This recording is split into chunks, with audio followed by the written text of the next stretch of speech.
In the shadowy corners of American folklore, there exists a creature that defies easy explanation. It's a monster that walks on two legs, yet possesses the head of a wolf. It's a cryptid that has been sighted for over a century, leaving a trail of terror and mystery in its wake. This is the Dogman. But what if I told you this was more than just a campfire story? What if the Dogman phenomenon was not only real, but entangled in a web of government conspiracy, military secrets, and a debate that pits flesh and blood against the supernatural? Tonight, we journey into the heart of the Dogman Enigma.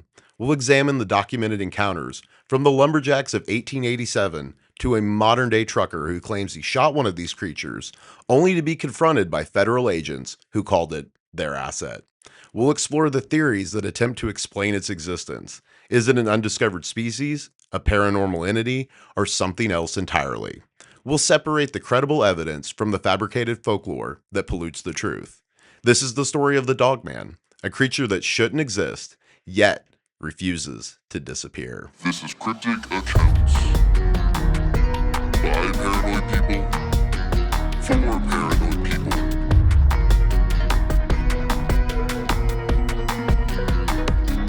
Cryptic Accounts. Welcome to Cryptic Accounts, a podcast by paranoid people for paranoid people. I'm Patrick Ryan, back again finally. We got a fun one for you this week about Dogman, one that I think a lot of you are aware of. It's kind of an older folklore. It's something that's been going around for a long time. Shout out to Eric Driscolla for actually asking for this to happen. Really enjoyed your comments on YouTube. Some very thoughtful stuff as he discovered the show, and he'd actually asked for this.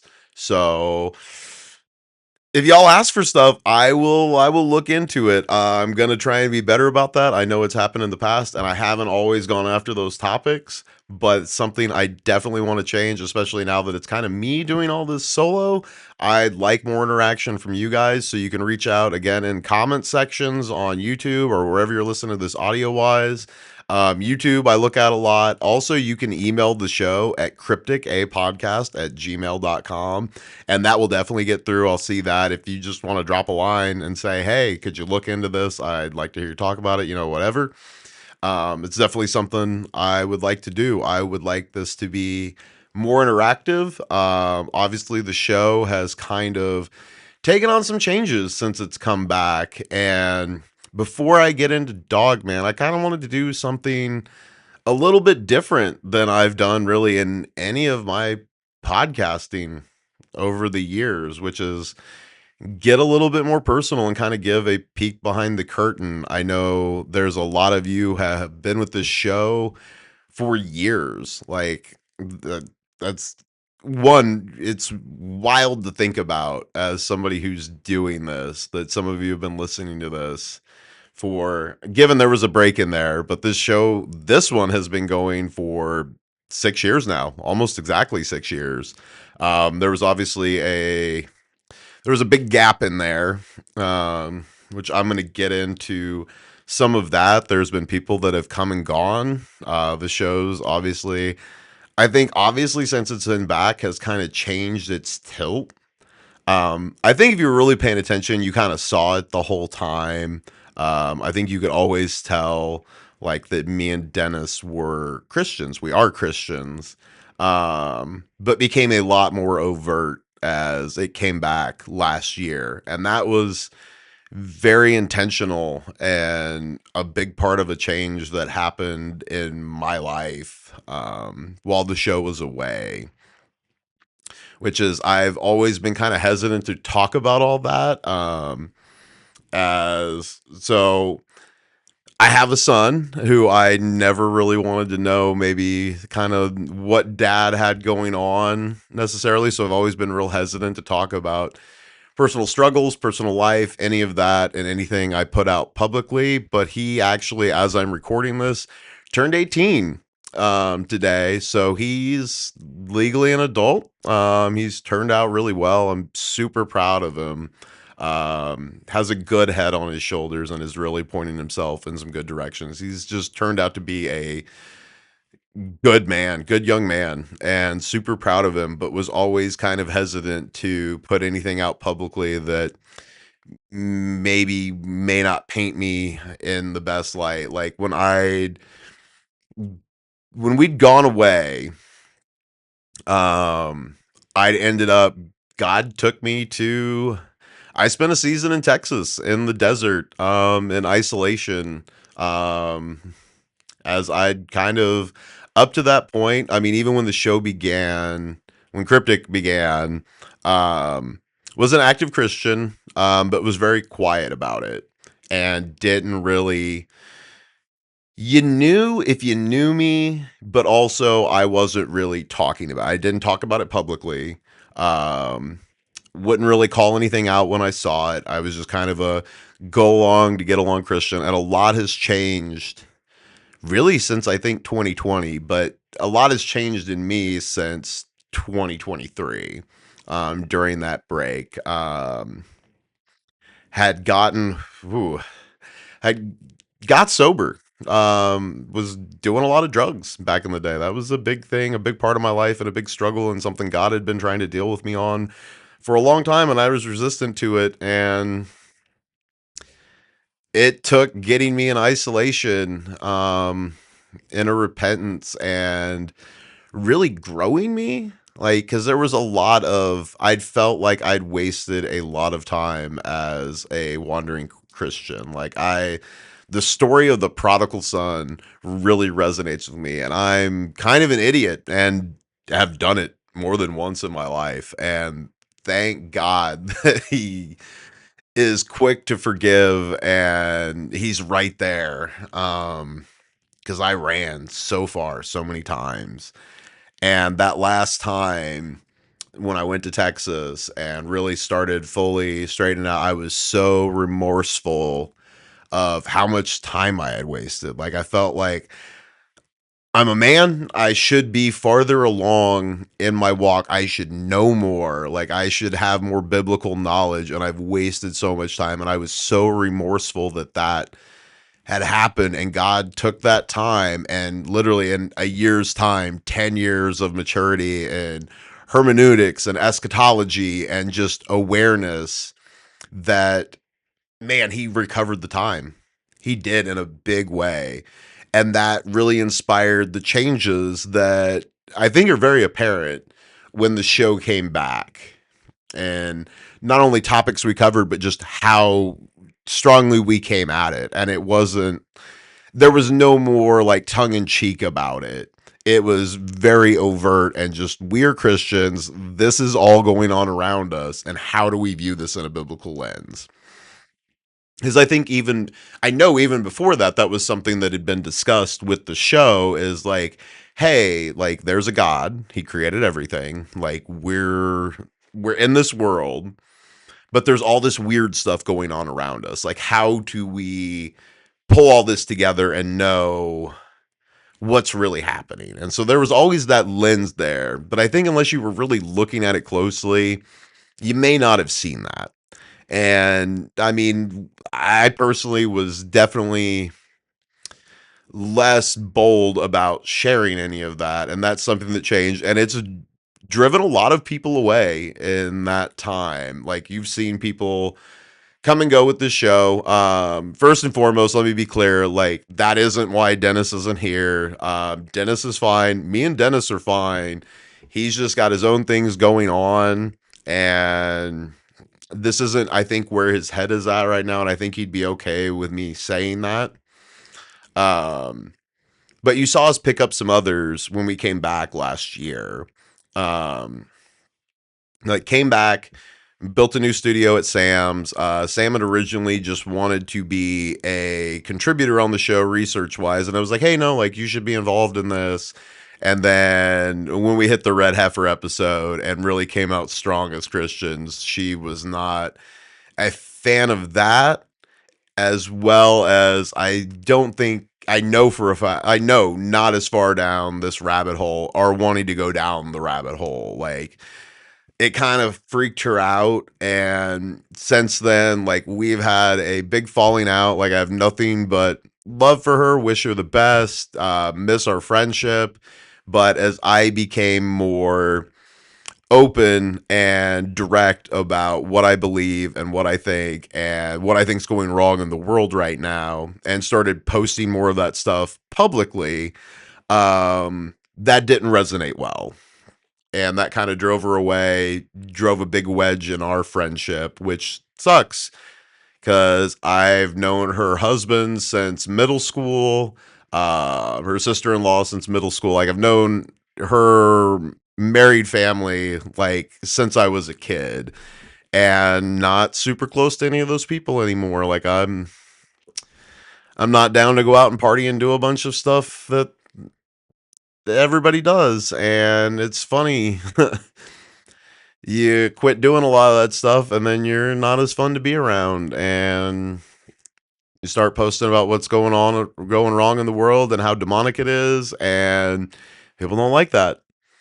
So that kind of drove that wedge there. And we parted on good terms. More of our issue was after she left that really people got in the middle and didn't like things that I was posting, and then she would kind of get in the middle of it. It's a big mess. I wish her all the best. Pray for him regularly, but that's what happened there. So that's why that new studio that got set up just kind of disappeared all of a sudden. Mikey left because it was claimed to be a scheduling issue. I don't know if that's actually the case. I think it may have fallen under some similar things. I think maybe people around him also kind of poked at him at what he was now involved in with what the show had become. And either way, I don't know that for a fact. That's me speculating. I have nothing but love for Mikey. Miss him a lot. Don't really get to talk to him much anymore. And yeah, the last year lost a lot of friends. Based on where I'm at now. Changed jobs a bunch, moved around. As you can see, new space now. Been blessed with a big upgrade and love this new setup. It's going to be this for the foreseeable future. As you can see behind me, like, we are set up to do guests and stuff. I'm set up to do guests, and that's something that I'm planning on adding, whether that's Dennis finding time for the show and being able to do this, or bringing other people in. I'm not sure, but I'm ready to go. Until then, I'm going to drive forward in the show because I can't see myself not doing this show. And think I want to get more personal like this more often. There's so much going on in the world right now that I think we all have strong opinions on, and I don't think you'd be surprised by most of the views I have about it at this point if you've been following the show. And I think I want to talk about that more, but still want to keep the heart of the show, which is just fringe theory, the weird stuff that more and more gets proven true day after day, that the tinfoil hats they're right. We're right. We are right. And it's getting harder for them to hide all the stuff that's going on. So, but yeah, moved, got this new space. That's why there's kind of a big gap. It was leading up to packing. The old place kind of being a mess, hard to record there. Now I have more space. Now I have a dedicated space again to doing this, and want to put things out more regularly, but also want that if this is just going to be me doing this, let's make it more personal. Let's kind of bring you guys behind the curtain. It's still going to be the same type of show, but I want to do more of this kind of, I think, free flow stuff, which has been weird for me. I mean, coming from a background in comedy, like, there's always audience feedback. This is weird just talking to you with absolutely no feedback. Like, I have no idea how this is resonating right now. Like, I am just talking into the void. Which has always kind of been something I was hesitant to do. Like, that's why there were gaps and stuff. Like, I didn't know how to do it by myself. And it just got to the point where it felt like I have to do this. Because whether this show gets big or succeeds, I can't see myself not doing it. And those of you that have stuck around and been here for so long, I want to keep doing it. And I think you want me to keep doing it. So I'm going to keep on doing it, and leaving it in God's hands. Like, I'm not going to be haven't been quiet about what I believe, just getting louder about it, and pray that it finds the people that it needs to find, and this can be a thing. Like, um, yeah, got a crazy work schedule, doing industrial maintenance at this point, working on machinery, repairing it. Love it. Exhausted most of the time. And yeah, spent a lot of time at the gym, spent a lot of time at church, singing in the choir, and been getting this new place set up for the last month and getting to the point where I'm happy with it and ready to start putting stuff out. So here we are. And yeah, um, yeah. So that's kind of a peek behind what's going on. Would love to hear from you guys. Love hearing from you guys. Like, I know I've said it, but I don't know if you really know. Like, when you comment, when you send emails, when you go to the forum, when you do all those things and I see that, like, it lights me up. It energizes me. I love it so much. And I realize, as being somebody who's not super interactive with anything he consumes, like, I get it. If you're just somebody who's there and like listening, don't ever reach out. Like, I still see that you watched it, that you downloaded it, all that, and that says a lot in and of itself.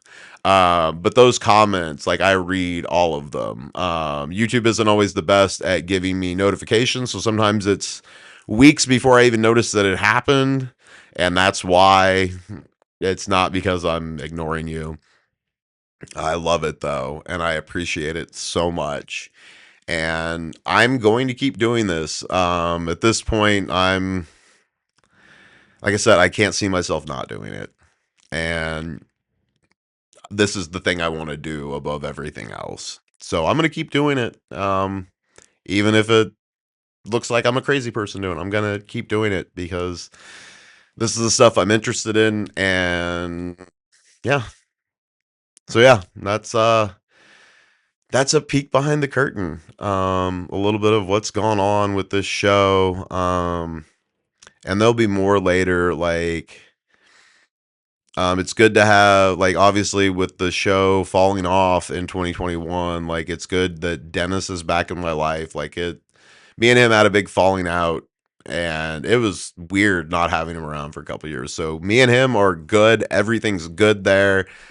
He's just, I ain't gonna put his business out there. He's just got a lot going on in life right now, and completely okay with that. Miss him on this show. Hope he comes back to this show at some point. But in the meantime, I'm going to continue this. I'd love to start talking to you about experiences you have. So again, email me at crypticapodcast@gmail.com if you have some sort of experience that falls under the wide variety of things that get covered on this show. If you have something that you'd like to discuss, a personal experience you've had, I would love to hear about it. Would love to have a conversation with you, whether on video or audio, whatever you're comfortable with. But reach out. Above all, I think that's a big takeaway for you guys. If you have an inkling to reach out to me in this show, please do. Please do. In comments, again, email is probably the best way to communicate. That way it's not public if you feel better about that. Crypticapodcast@gmail.com. But I'd love to hear from you. So with that, let's dig into Dogman for Eric. This was a fun one. Cryptids is not one that, all the stuff that's been covered on this show, cryptids don't come up very much. And it's not that I'm not interested in them. It's that so much of this stuff is hard to verify or find true evidence on, which is a big focus of this show, is to find things that I can give you government patents on. I can give you, credible witnesses, but I would like to do more of this. And if you guys are wanting to hear more of this, I will go down those rabbit holes for you. So whatever thing you want to hear me talk about, let's do it. So with that, let's get into the rabbit hole I went down to with Dogman. So let's start with the very first encounter that ever happened with Dogman that's been documented. And that's the legend of the Michigan Dogman, which began in 1887, happened in a rugged logging camp, in rugged logging camps, sorry, there's more than one, of Wexford County. So, two lumberjacks deep in the Manistee National Forest stumbled upon a creature that would haunt their nightmares. At first, they mistook it for a wild dog, but as they approached, the creature turned to face them and they realized this was no ordinary animal. It stood 7 feet tall, with the body of a man, but the head of a dog. Its eyes glowed with an otherworldly light, piercing through the dim forest lights. The lumberjacks, more curious than cautious, chased the creature into the woods where it hid inside of a hollow log. Now, this isn't how I would have handled it, but these guys, I don't know. It's wild the way they went at this. But they started poking at it with a stick, trying to force this thing out. Like, that's all right. And then the creature decides to let out a sound that would be described in countless encounters over the next 100 years as a howl that was part wolf, but also part human scream. The sound sent shivers down their spines, and the creature bolted from the log. So it like freaks out and runs from them, and it disappears into the dense Michigan wilderness. That was the first documented encounter with what would become known as the Michigan Dogman, but not the last. So 50 years later, in 1937, a man named Robert Fortney was fishing along the banks of the Muskegon River near Paris, Michigan. So all this still in Michigan. Now, it was a peaceful afternoon until a pack of wild dogs emerged from the tree line and began advancing on him. Fortney, sensing the danger, fired his gun into the air to scare them off. The pack scattered. Well, the pack scattered except for one. The remaining dog, larger than the others, did something that defied all logic. It stood up on its hind legs, stared at Fortney with an unnervingly intelligent gaze. Its eyes, Fortney would later recall, were a piercing blue, and they locked onto him with a focus that felt almost human. Fortney fired a second shot, this time directly at the creature. It retreated into the trees, but the encounter left Fortney shaken. He had seen something that shouldn't exist. The sightings continued through the decades. In 1957, a local clergyman in northern Michigan discovered deep claw marks gouged into his church's wooden door. The marks were so high up that whatever made them would have had to have been at least 7 feet tall. This incident showed the dogman was bold enough to approach human settlements, even places of worship. The message, it was clear. This creature was not afraid of us. Now, in 1961, a night watchman at a manufacturing plant in Big Rapids spotted something moving near the property's fence line. The creature alternated between walking on all fours and standing upright, covered in dark fur, moving with unnatural agility. The watchman claimed to have photographed the creature. The resulting image, while blurry, shows a large, dark figure that doesn't match any known animal. This is one of the few dogman encounters with purported physical evidence, though skeptics argue the photo is too unclear to be definitive. Now, by the 1990s, the sightings were becoming more frequent. In December 1993, a man named Ben spotted the beast in his parents' driveway on Lakewood Drive in Grand Haven, Ottawa County. The creature was standing behind a car on its hind legs, as if examining the vehicle. Ben saw it on 3 separate occasions over the next year, each time more unsettling than the last.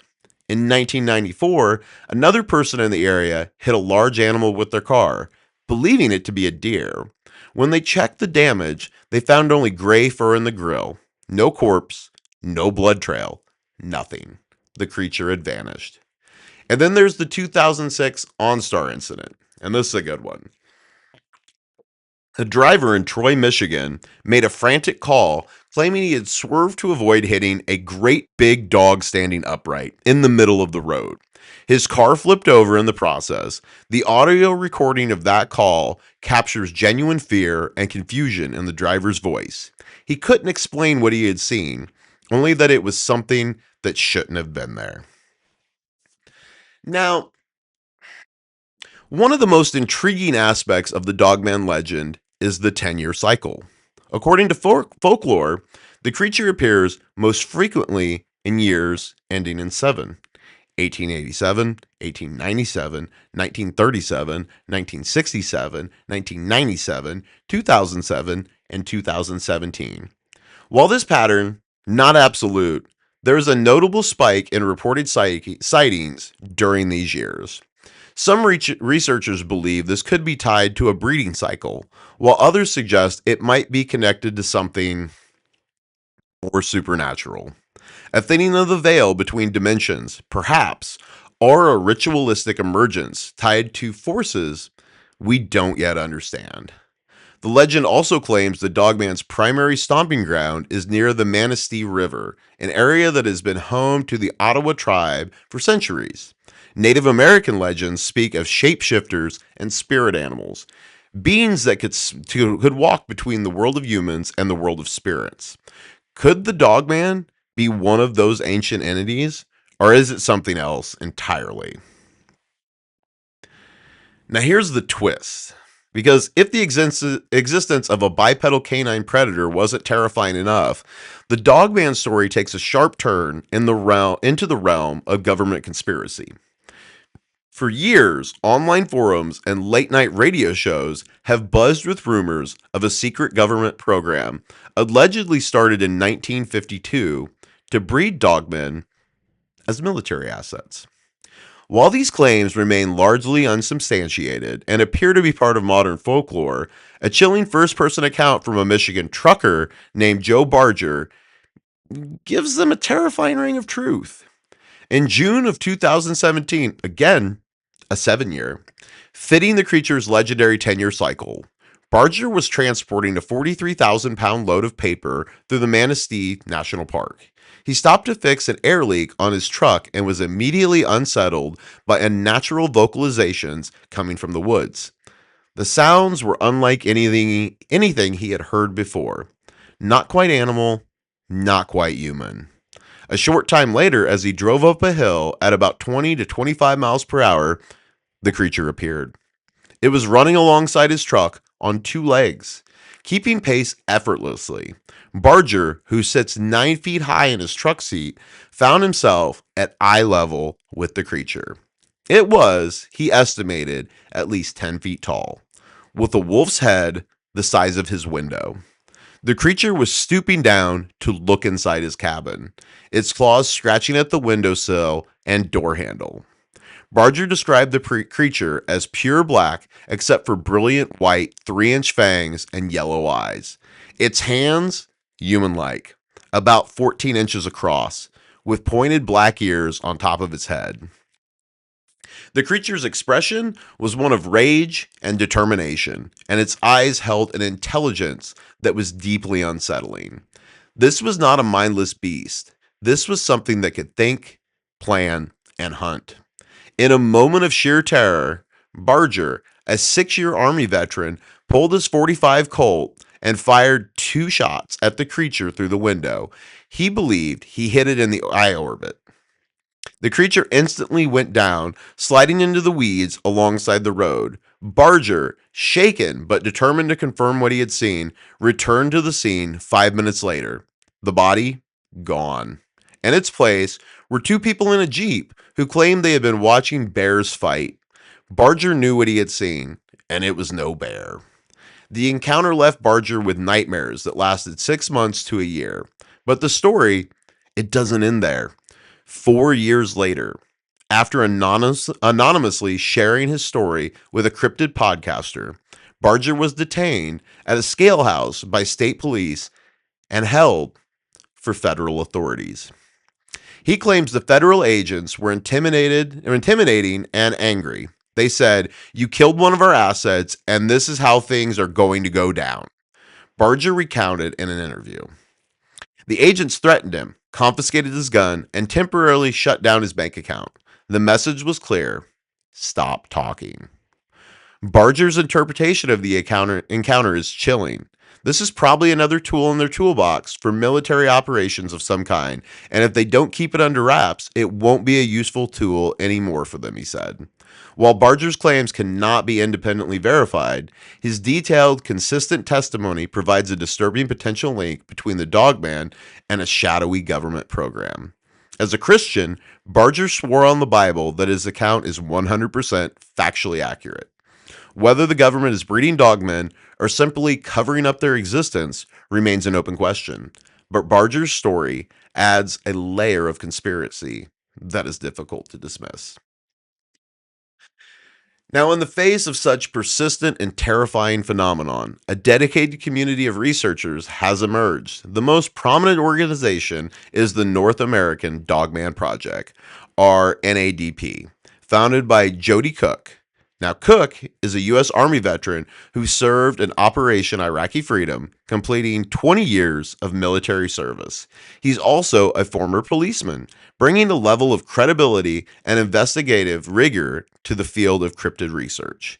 Now, the NADP boasts over 700 members around the world, including law enforcement officers, military personnel, experienced hunters, and individuals with professional tracking experience.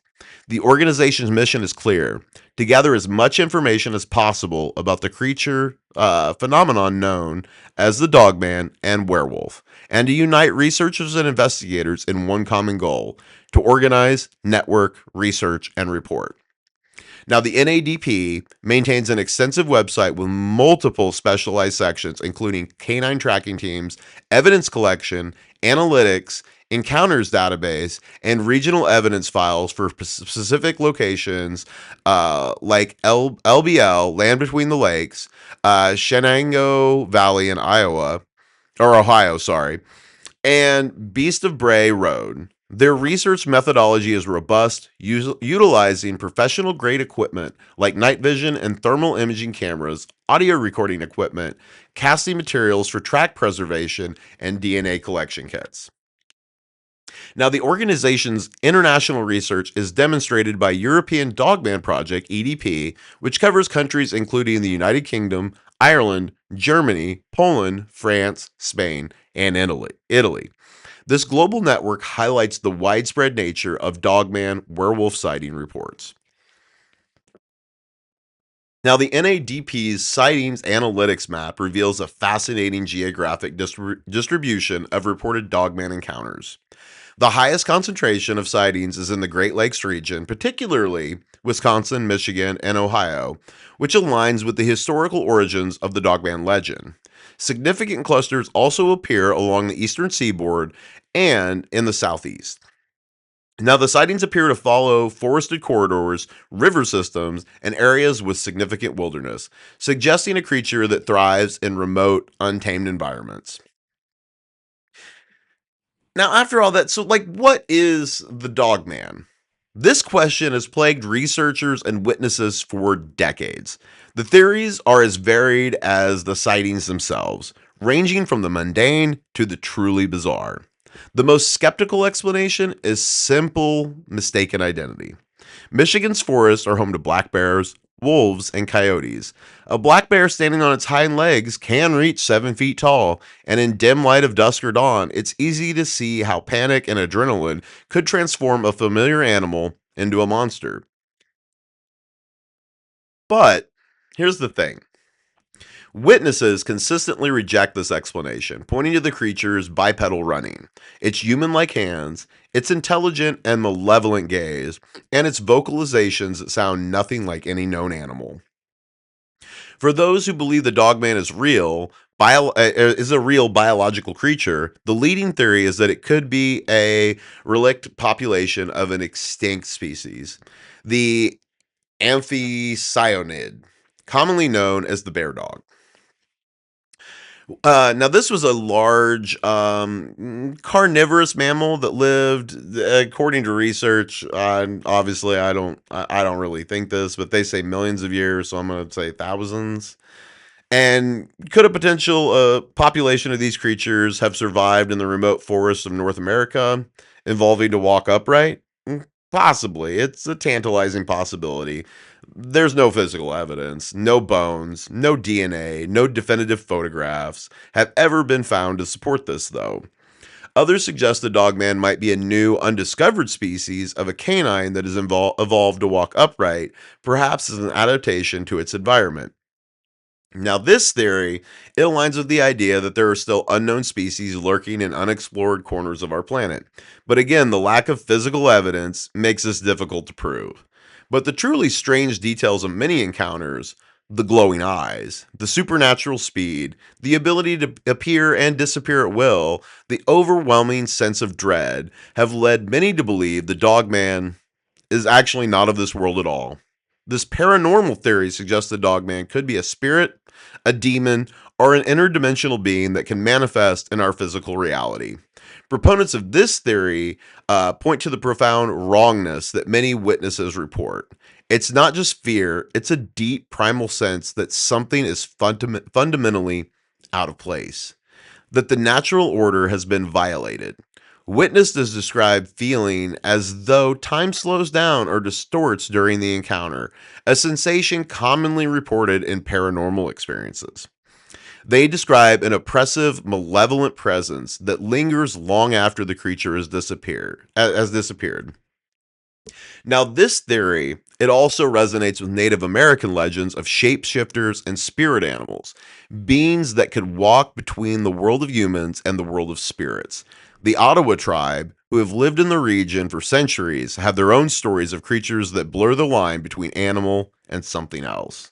Could the Dogman be one of these ancient entities, a guardian of the forest, or something far more sinister? Some researchers believe the dogman could be a demonic entity, a manifestation of evil that takes on a physical form to terrorize and torment. The interdimensional theory suggests the dogman exists in a parallel dimension and can cross into ours under certain conditions, perhaps during specific times of year or in certain locations where the barrier between worlds is thin. This would explain why the creature is so elusive, why it leaves no trace, and why it seems to vanish into thin air.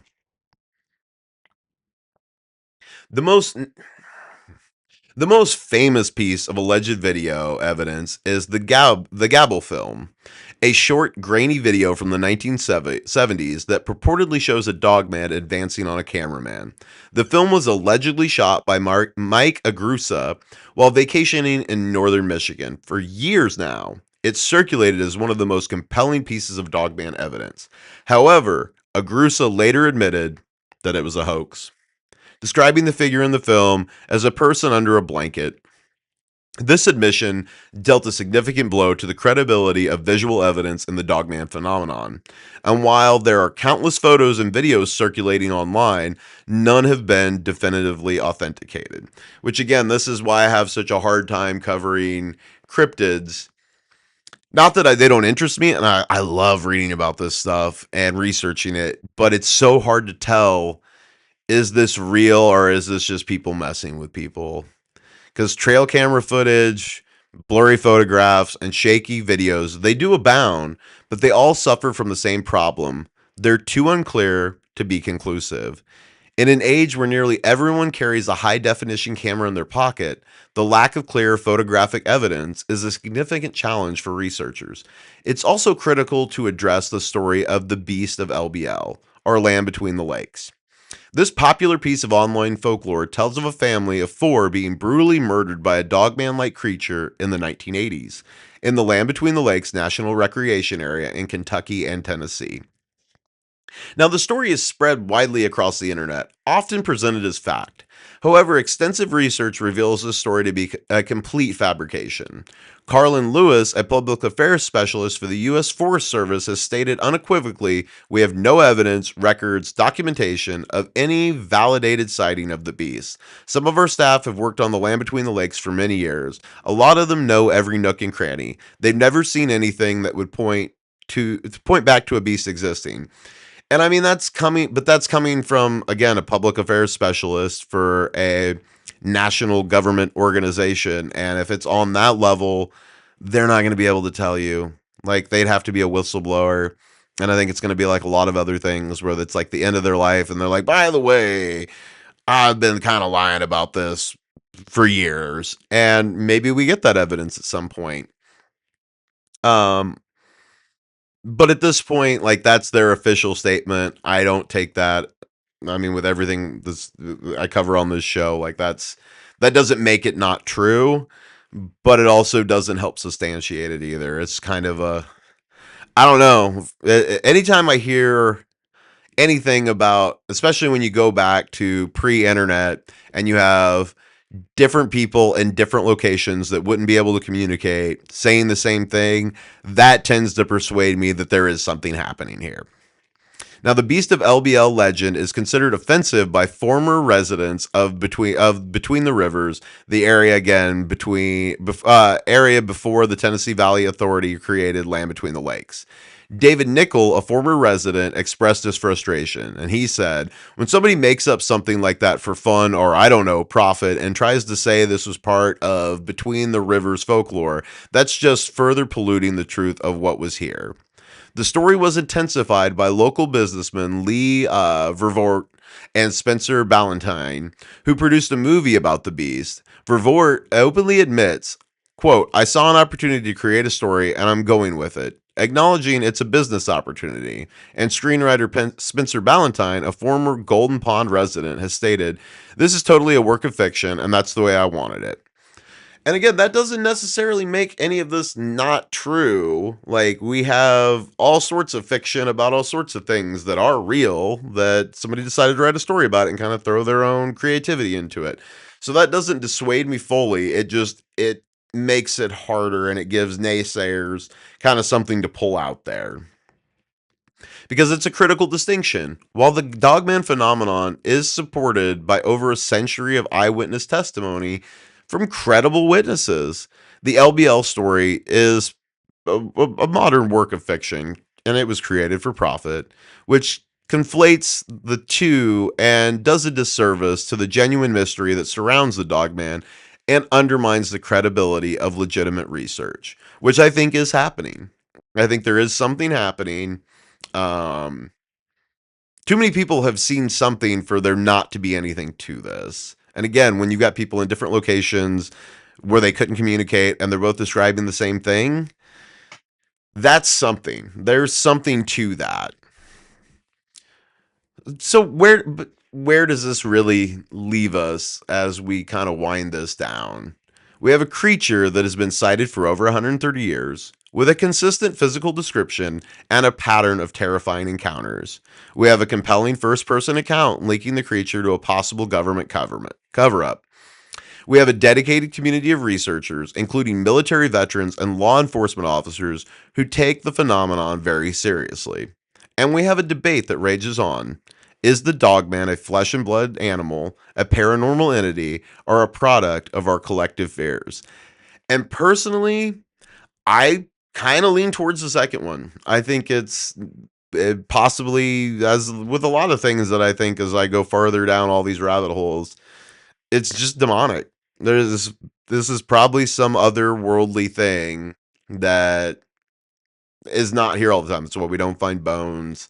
That's why it seems to vanish. I do believe a lot of these encounters are real. These people did see something and they just don't have any way to substantiate it because it's something that we don't fully understand. But the truth, for now, in evidence, remains hidden in the deep woods and dark corners of our world. But one thing is certain, the Dogman is more than just a legend. It is a persistent, terrifying, and fascinating enigma that continues to haunt the American landscape. And as we move through this year, 2026, the next year and the creatures, as we move into 2027, which would be if this 10-year sevens thing is real, next year is where we see the uptick in this. Um, so I wonder if we'll see new stories that are going to emerge from the shadows. Definitely something that I need to make a note about and kind of pay attention to next year, and maybe we can do a follow up. And yeah, if you guys have seen a dog man or have an experience, I would love to hear about it. That'd be an interesting conversation because as we move into this 2027, will we finally get definitive proof that the all these skeptics demand? Will a body be recovered? Which I don't think it will. Or even just clear photographic evidence being captured would be groundbreaking at this point. Or Will it continue as it's been? Just continue to elude us, remaining forever on the edge of our understanding, a creature that exists in myth, mainly myth, or will it come out to reality? One thing is for sure, though, those who have encountered the Dogman, they know the truth. They know what they saw, and it haunts them. They've looked into its eyes and felt the primal terror of being in the presence of something that should not exist. And they will carry that knowledge with them for the rest of their lives. So, again, special thanks to Eric Driscola for the inspiration for this episode. And join me next time on Cryptic Accounts as I continue to explore the unexplained. Cryptic Accounts is a fan-funded show brought to you by you. Please visit crypticaccounts.com to find out how you can help support the show.